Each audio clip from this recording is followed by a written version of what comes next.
might be in trouble. So the forecast is for no rain or snow, at least it was when I left the house. So that behind us is what the weather should be. Looking behind us, pretty black. That's coming this way. So enough about that. Welcome to this Slippy Limpets video. Hope you all had a nice Christmas. Enjoyed the food, and the drink, and the fishing presents. But this is Boxing Day, and I've come out today to just to play with some toys basically that I got for Christmas. Got some new sunglasses. Also got some new lures, some interesting lures from Loomy Predator Angling.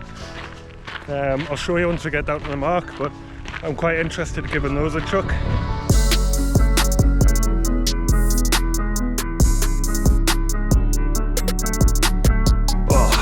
So nice out of the wind here.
Well, that's me set up. Got my medium heavy rod, or heavy rod, which is Tailwalk Hi-Tide SSD. Don't think I need them at the minute. With a Daiwa 2,500 size BG mag sealed and 20-pound braid on. I've got a 19-pound fluorocarbon leader, and I'm chucking around a 40-gram I can't even remember the name, silver minnow from Sea Claw or Razor Claw, that's the one. Used to be called Zens, that's why I get confused.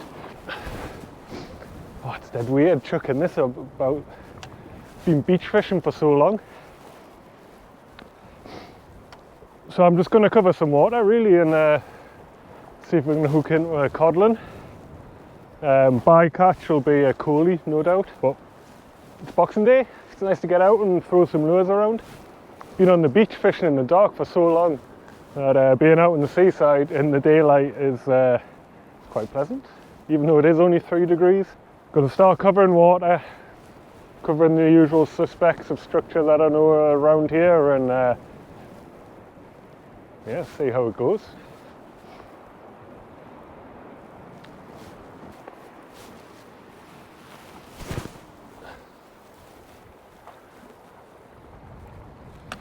So conditions wise, as said at the car, we've got 37 mile an hour, well, it's a west-southwesterly wind, which is kind of blowing across shore. I've got a big boma line here, which is why I've come out with a heavy tackle. It's also a really big tide, and the tide is, well, it's travelling south basically, which is against the wind, creating a nice little area of disturbed water over there.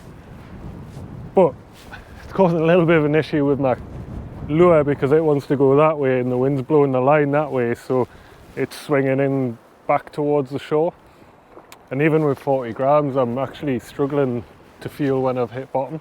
Be alright though, because the key for winter fishing is to fish as slow as possible and fish on the drop as much as possible. Ah, there's a little puffin. The fish sometimes, or quite often in the winter, will hit on the drop if you cast on top of them. I don't think they're that active in terms of how far they'll chase a lure, or, you know, if they see one falling from 100 meters away, will they follow it? Who knows? this is fishing, but fishing on the drop and fishing really slowly seem to be the key for me.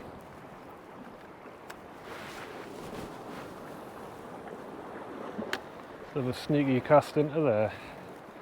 That's where that puffin was diving before. Just going to let the lure sink down through the water column there on the side of the cliff. Let out a bit of line. The line's not going down anymore, so I'm on the bottom. And a little lift and then slow wind with a stop or two. There it is. I don't remember ever seeing a puffin at this time of year. It's rare enough to see them anymore. Ooh. But this one's having a good feed down there.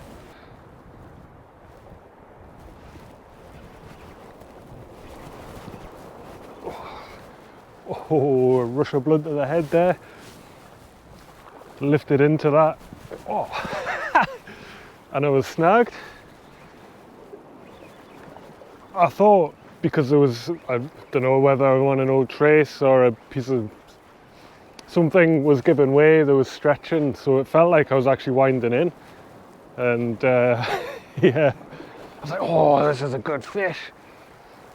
But it wasn't. It was a good rock or piece of kelp. And then I managed to free my lure and something grabbed it. Feels like a coley. Coley? Yeah.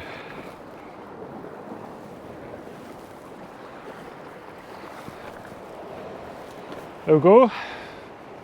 I'm really happy that these little guys are around in the winter.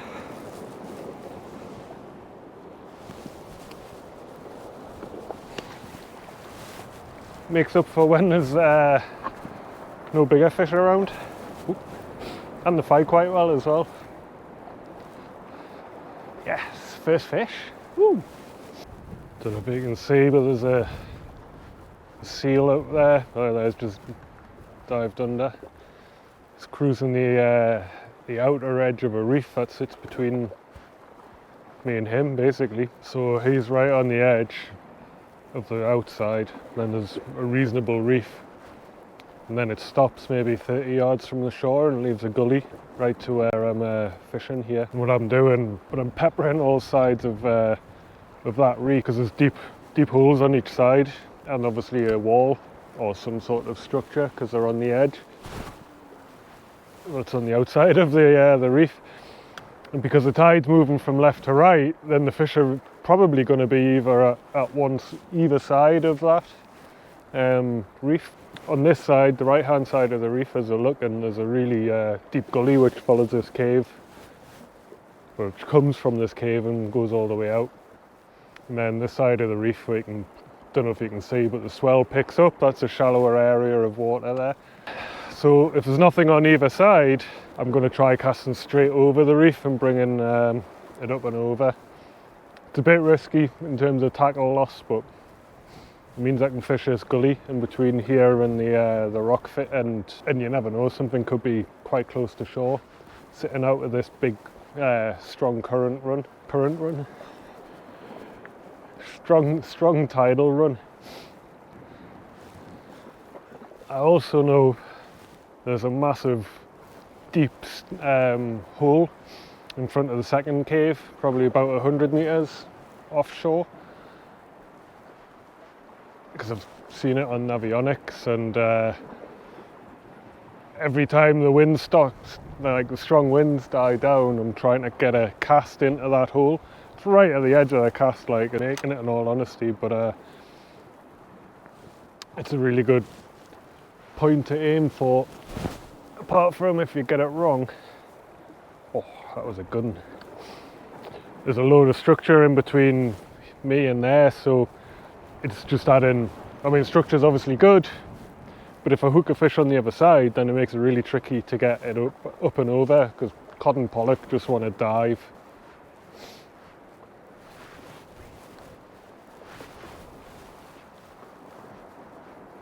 Right, there's that structure I was talking about.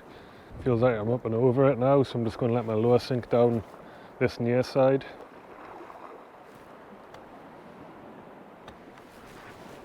Oh.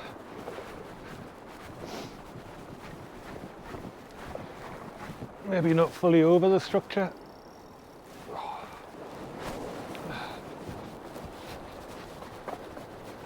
Yes.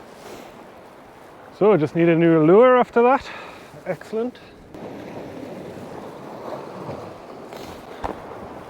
Oh dear.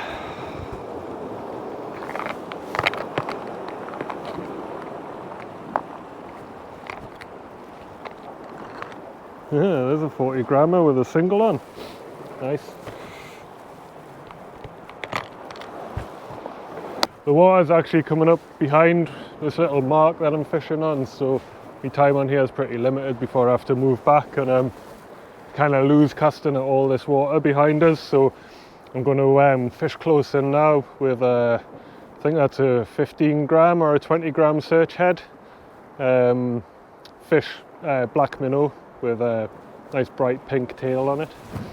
It's not going to cover anywhere near as much water as the metal did, but then I've fished with the metal for a while, and got one coley at range so far, so try fishing really slowly with something really bright, really close in, just in case the fish are lurking around in that gully I mentioned earlier. God, it takes so long to sink, especially in this tide. Right, now on that, so I've just seen an eider duck come up with a crab and eat that. So I'm going to stick I'm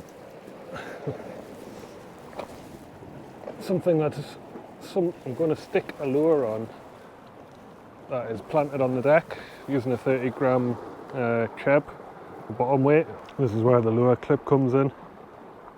It just clips in like that. Because what happens is, if you tie directly to this on the cheb, then it can pull through, and eventually if you hook into a fish or a snag, it snips your leader. So always use a lure clip. So this lure floats, so it's going to be on the bottom like that, and its tail will be in the air. It doesn't look like a crab, but if there's food around on the seabed, I would assume that's where the fish are probably going to be. I can go heavier than 30 grams. I've got 40 with us, I think, so try this first of all though. Still launch it.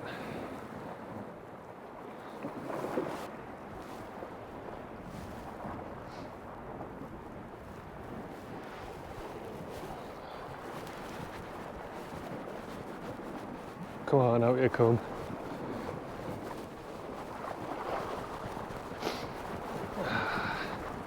It's probably using a cheb on the hard rock bottom when there's a strong tide, is that it'll normally roll around and find itself jammed in a crack somewhere.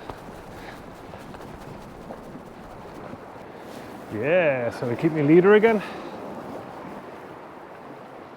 Let's go back to the metal. Oh, that cloud looks black. How close it is to the water. Like barely on horizon there at all. Got a feeling my time here might be limited.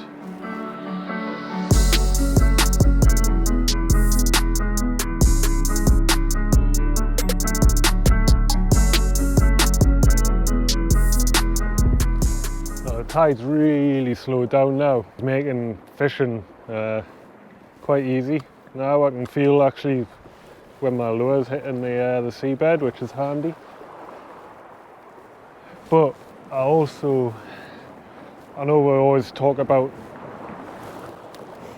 the need of current and structure. Well, we've got the current and the structure, but my experience over the winter anyway, the cod tend to bite more when there's less current, so slack water at the top of the tide or the bottom of the tide. It's also really nice because the wind's died down completely. But these clouds are looking really ominous. It was blue sky above us a second ago, and now it looks more like black dust over there in the horizon. So, oh, the rain started. Yeah, Met Office. Less than 5% chance of rain or snow. Yeah. Got more chance of winning the lottery than having a correct Met Office forecast. Feels like it could thunder and lightning, it's got that dark.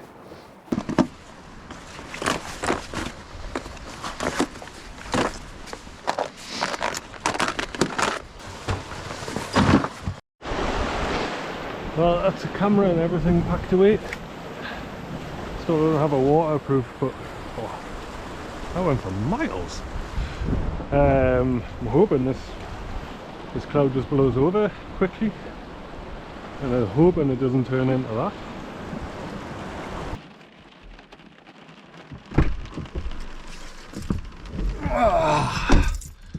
Woo!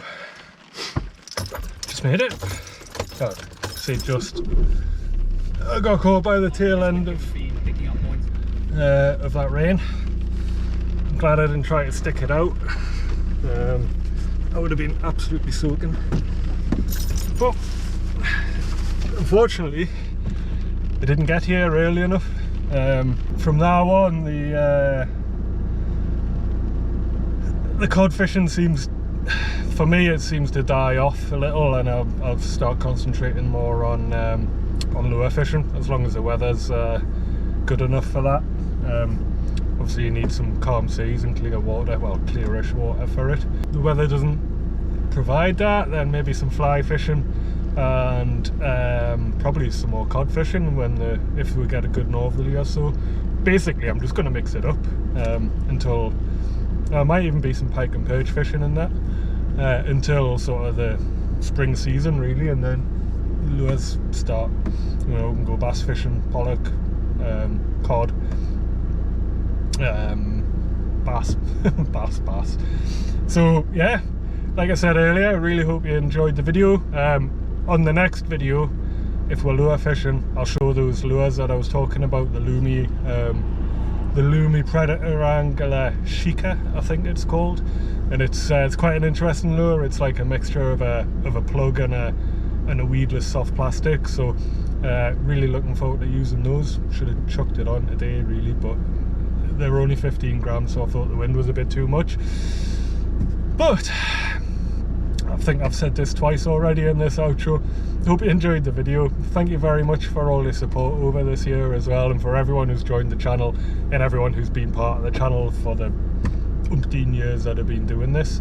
And if I don't see you before the new year, all the best and have a great new year, and I'll see you in early January. Thank you very much again, and tight lines.